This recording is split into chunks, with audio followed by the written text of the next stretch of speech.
17व्या शतकाच्या उत्तरार्धात सह्याद्रीच्या कड्यांवर मराठ्यांच्या तलवारीतून स्वराज्याचा सूर्य तेजाने चमकत होता. छत्रपती शिवाजी महाराजांनी उभं केलेलं साम्राज्य हा केवळ भूभागाचा विजय नव्हता, तर तो होता एक विचार, स्वराज्याचा, स्वाभिमानाचा आणि स्वसंरक्षणाचा. पण पुढील काही दशकांत सिंहासनावरच्या राजांच्या ऐवजी सत्ता हळूहळू दुसऱ्यांच्या हाती गेली, ती म्हणजे पेशव्यांच्या. हा प्रवास साधा नव्हता. त्यामागे होते राजकीय घडामोडी, कारस्थानं, अंतर्गत कलह आणि प्रशासनातील सूक्ष्म बदल. तर चला आज आपण जाणून घेऊया मराठा साम्राज्य पेशव्यांच्या हाती कसे गेले. शिवाजी महाराजांच्या 1680 मध्ये झालेल्या निधनानंतर स्वराज्याची धुळा सांभाळण्याची जबाबदारी संभाजी महाराजांवर आली. पण मुघलांशी सुरू असलेल्या युद्धाने संभाजी महाराजांनी वीरतेने लढा दिला. पण 1689 मध्ये औरंगजेबाच्या ताब्यात आल्यानंतर त्यांना क्रूरपणे ठार मारण्यात आलं. यामुळे मराठा साम्राज्याला मोठा धक्का बसला. राजाराम महाराजांनी गादी सांभाळली, पण सततच्या लढ्यांमुळे त्यांना दक्षिणेकडे जाऊन जिंजी येथे राजधानी हलवावी लागली. या काळात मुघलांना थोपवण्यासाठी मराठा सरदाराच्या वेगवेगळ्या मोहिमा सुरू होत्या.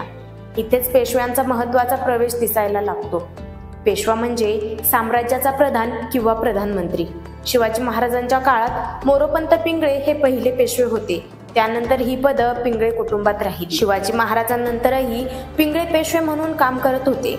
पण राजाराम महाराजांच्या निधनानंतर आणि मुघलांशी सुरू असलेल्या संघर्षात पेशव्यांची भूमिका केवळ मंत्रिपदापुरती मर्यादित न राहता लष्करी नेतृत्वातही वाढू लागली.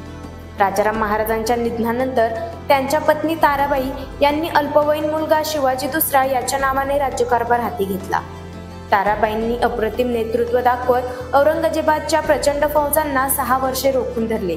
पण 1707 मध्ये औरंगजेबाचा मृत्यू झाला आणि परिस्थितीत मोठा बदल झाला. याच काळात सातारा गादीवर छत्रपती शाहू महाराज आले. ते छत्रपती संभाजी महाराजांचे पुत्र होते आणि मुघलांच्या कैदेतून सुटून आले होते. शाहू महाराजांच्या आगमनामुळे ताराबाई विरुद्ध शाहू महाराज असा सत्ता संघर्ष निर्माण झाला. शाहू महाराजांना त्यांचा कारभार चालवण्यासाठी एक सक्षम मंत्री हवा होता. यावेळी बालाजी विश्वनाथ भट नावाचे एक कुशल प्रशासक पुढे आले. बालाजी विश्वनाथ यांना 1713 मध्ये शाहू महाराजांनी पेशवेपद नेमलं. त्यांनी केवळ लष्करी मोहिमा नाही, तर कूटनीतीतून साम्राज्य वाढवण्याचा मार्ग अवलंबवला. त्यांनी मुघलांशी तह, सरदारांशी समझोते आणि महसूल व्यवस्थेत सुधारणा अशा अनेक गोष्टी केल्या. बालाजी विश्वनाथ यांच्या कारकिर्दीचं पेशव्यांचं महत्त्व लक्षणीय वाढलं. बालाजी विश्वनाथ यांनी शाहू महाराजांचे विश्वस्त म्हणून काम केले, पण हळूहळू त्यांनी सर्व महत्त्वाचे निर्णय स्वतःच्या हातात घेतले. मुघलांशी 1719 मधील साय्यद बंधू तह हा याचाच एक पुरावा आहे.